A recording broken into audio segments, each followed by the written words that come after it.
Welcome to Cosplayland! This is Mileena, and she decided to photobomb most of my footage for this video, so yeah, I'm just gonna have to try and do something about it later. Enjoy!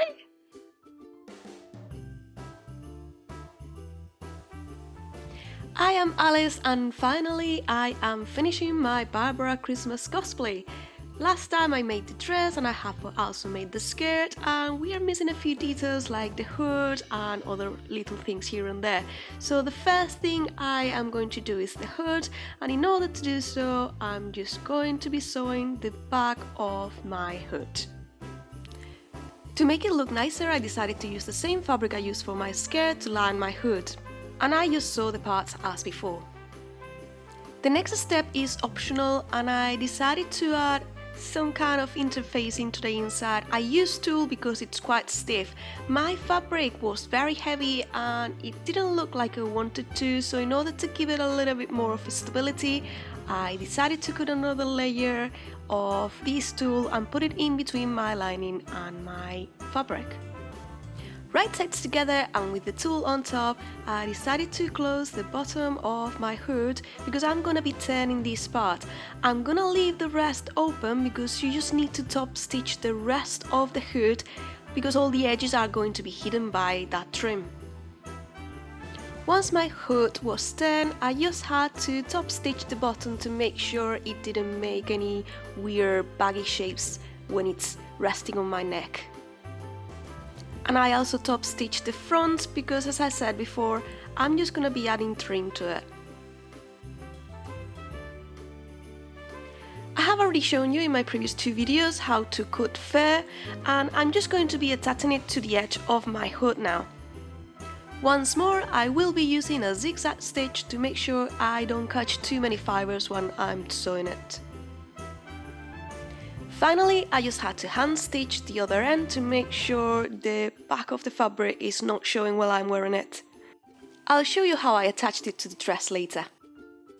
Oh look, it's Mileena, sitting on my table, again.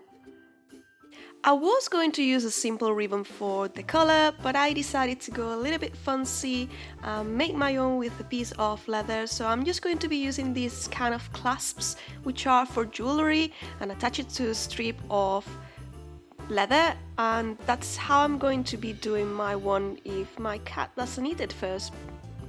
Of course, you don't have to do it like this. The ribbon that I had was slightly too thick and I didn't like how it looked on my neck, so I just went a little bit fancy because I did have the tools already.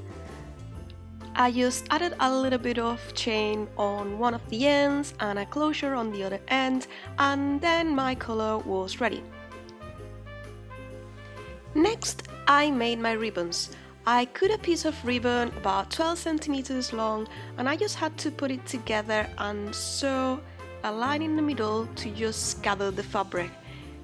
Then, using the same thread, I just go around the ribbon to make sure it's secure and it won't open, and just carry on adding some more details.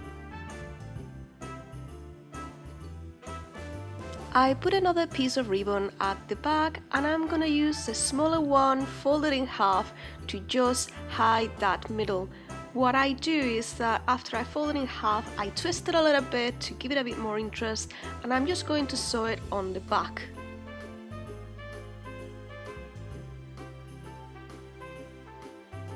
Finally, I just fold the end of my ribbons in half and cut those little corners to make them look nice and pointy.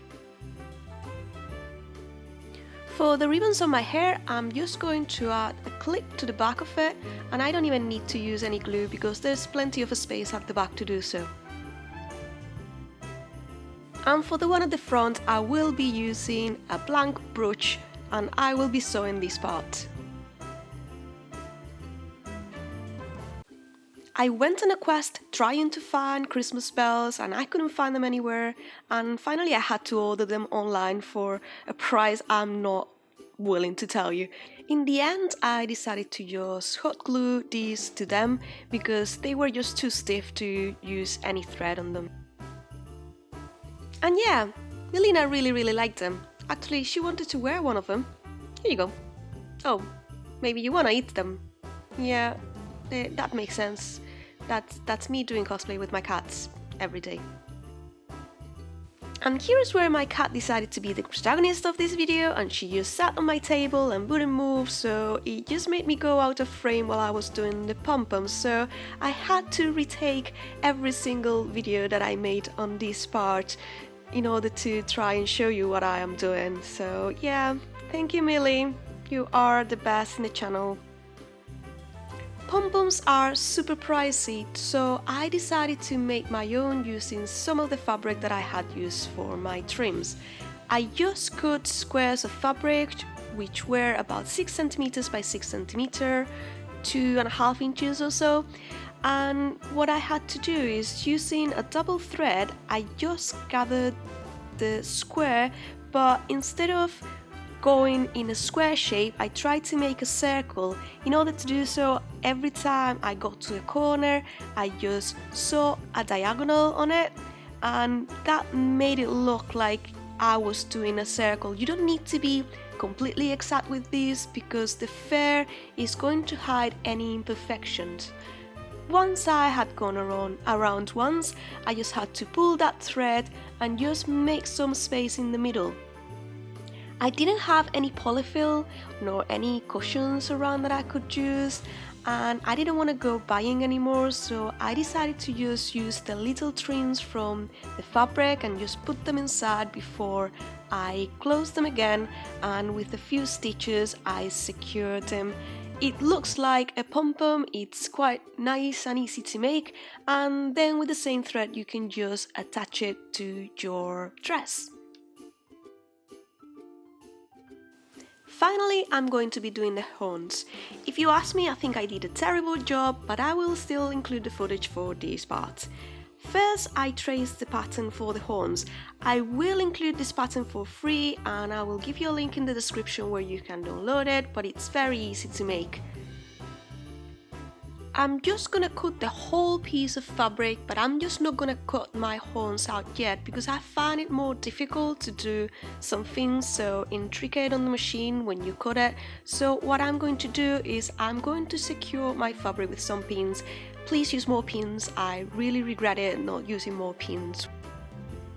I am using stretch velvet for this part, which I thought would look super cute, but it gave me a lot of trouble with the machine and I really regret my decision.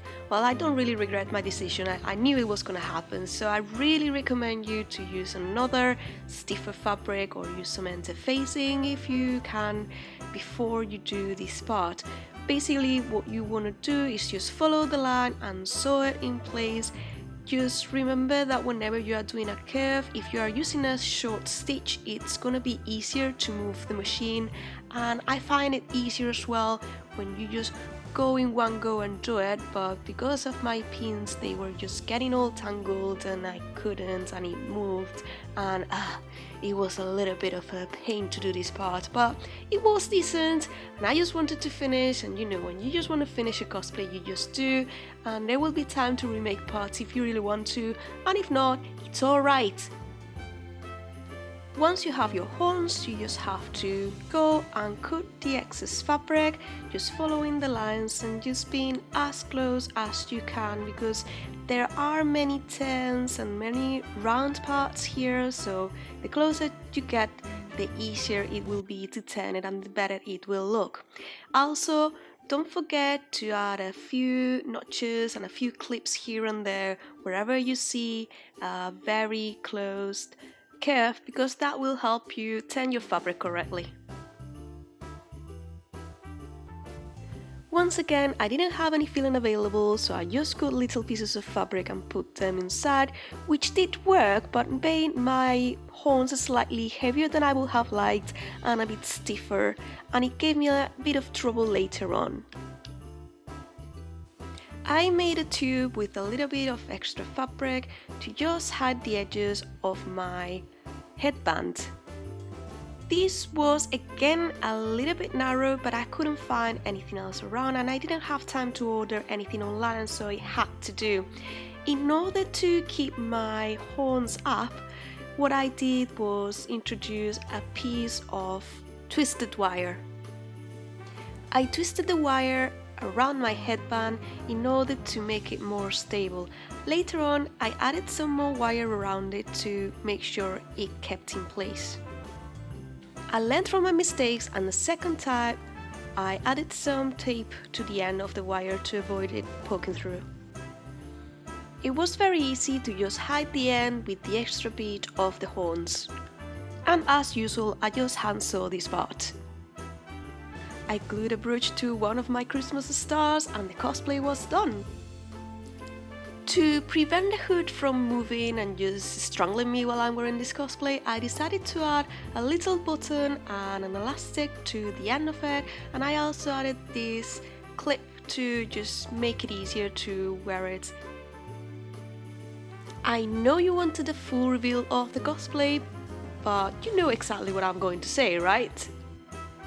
You are going to have to come back next week to see the full cosplay, and I will be wearing it and hopefully you will like it. Of course, if you don't want to miss out, make sure to like, comment, subscribe and tell me what you like the most about this project. I really enjoyed it and I had already forgotten how cool it is to make a seasonal cosplay. Hopefully I will be doing this more often. Overall, I think this cosplay was quite easy to make. It only took me a little bit longer making all the details, and I did do all the trim by hand as promised, which was the only thing that did take me quite a long time to make. I will make the pattern for this cosplay available hopefully before Christmas so you can make your own and wear something nice this season. I wish you very happy holidays if you celebrate them, and I will be back next week with the last cosplay of the year. See you next time, bye! You're a good girl, Kitana. I promise you can be the protagonist on next video, okay?